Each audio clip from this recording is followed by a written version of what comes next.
கோவில்பட்டியில் குடிநீர் பணிக்காக தோண்டப்பட்ட சாலைகளை விரைவில் சீரமைக்க வேண்டும் என பொதுமக்கள் கோரிக்கை விடுத்துள்ளனர். தூத்துக்குடி மாவட்டம் கோவில்பட்டியில் 2வது குடிநீர் திட்டத்தின் கீழ் வீடுகளுக்கு குடிநீர் இணைப்பு குழாய்கள் பதிப்பதற்காக ஃபேவர் பிளாக் சாலைகள் தோண்டப்பட்டன. இந்த பள்ளங்கள் சரி செய்யப்படாமல் உள்ளதால் அப்பகுதியில் அதிகமான விபத்துகள் ஏற்பட்டு வருகிறது. குறிப்பாக பள்ளிக்கு செல்லக்கூடிய மாணவர்கள் அதிக அளவில் பாதிக்கப்படும் சூழ்நிலை ஏற்பட்டுள்ளது.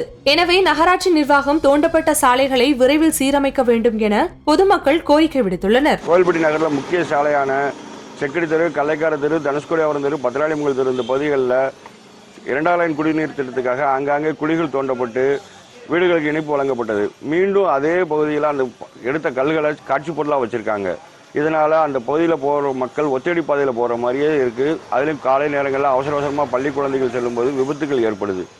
ஆகையால் அந்த பகுதியில் காட்சி பொருளாக வச்சிருக்கிற ஃபேவர் பிளாக் கல்களை எடுத்து சாலையில் மீண்டும் பதிச்சு பொதுமக்கள் பயன்பாட்டுக்கு நகராட்சி நிர்வாகம் கொண்டு வரணும்னு அந்த பகுதி பொதுமக்கள் சார்பாக கேட்டுக்கொள்கிறோம்.